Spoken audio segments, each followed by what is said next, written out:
Workouts, practicing, getting better is so rarely about what you do in practice, and really what separates you in anything you want to do is going to be the unrequired work, and that's a big thing that I emphasize with our guys. It's the unrequired work that's going to ensure that you maximize what your potential is. We all have a potential level. We all have an expiration date on our basketball careers. The guys who push back, basketball careers are like, it's like a jug of milk, right? You put it in the fridge, you know what I mean? At some point in time, that thing's it's gonna be bad, right?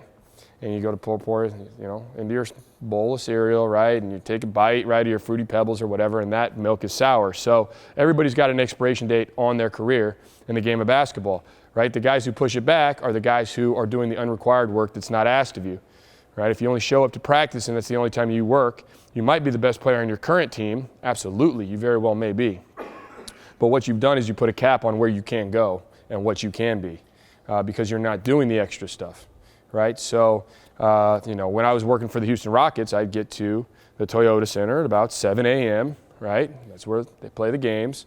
And who would roll in at about 7:30? This was last year. I didn't really know him at that point in time. Chris Paul, 7:30 every morning. The guy's there, 7:30. He's a Hall of Famer.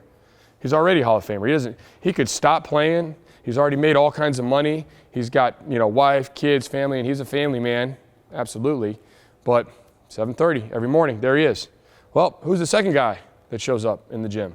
Well, it's James Harden, right? So there he is, 7:45, right? And they've got two kind of different ways they go about things, but I tell you this, they all are out there doing this unrequired work. You don't just happen backwards into being or becoming as good as they are. Now, do they have some genetic qualities that maybe separate them? Absolutely, for sure, right? But Chris Paul isn't that fast.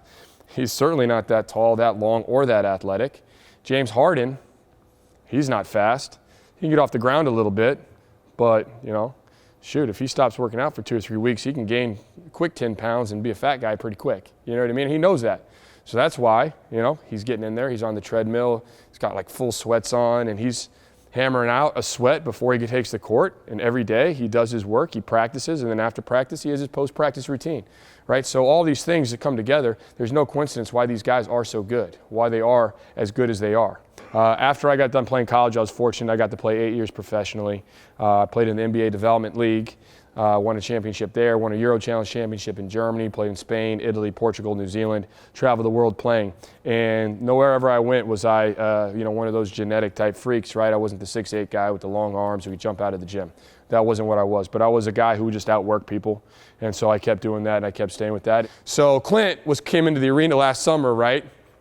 And he's Swiss and he's a funny guy. And he gets with that and he says, I want to work on my touches, right? He wants the low post. I want to own the low post.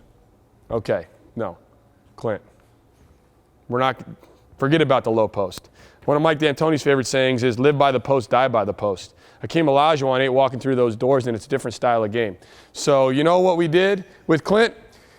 If you can imagine, this is the court. Let's say this is the basket right here. This is the lane.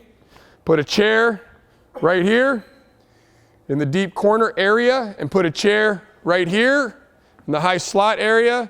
Clint stand at half court. I'd be right there. Our other coach would be right there.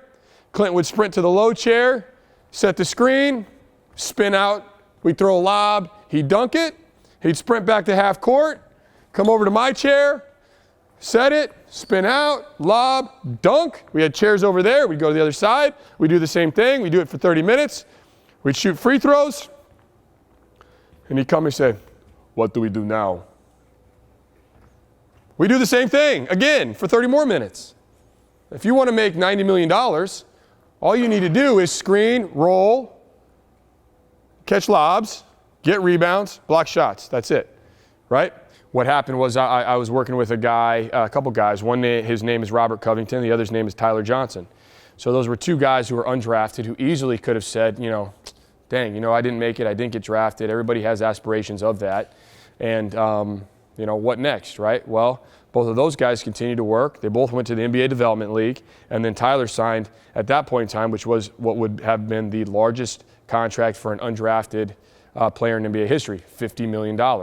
Well, then Robert Covington had to one-up him last year by signing a $62 million deal and making second-team all-defense. But what I can assure you of, right, is the same qualities that these guys demonstrated, in terms of work ethic, unrequired work, going the extra mile, and all those types of, things that are cliched are the reasons why they are where they are, because none of those guys, neither of them, have any sort of super separating physical, tangible ability that they just woke up with one morning, right? So they didn't fall backwards to where they were. They didn't get there by accident. If you want to make $80 million, I know a guy named Ryan Anderson.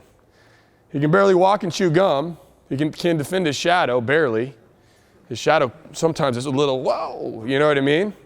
$80 million. All he's got to do is make about 80% when he's open, shoot 45% from the three-point line.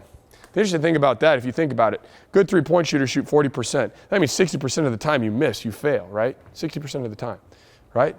Well, extremes. Make 45% of all your three-point shots, you might make $80 million one day. All right, that's all I got for you guys. Thank you for your time. Hey, and I appreciate your guys' effort. I thought you guys did a great job. Thank you, thank you, thank you. Thank you.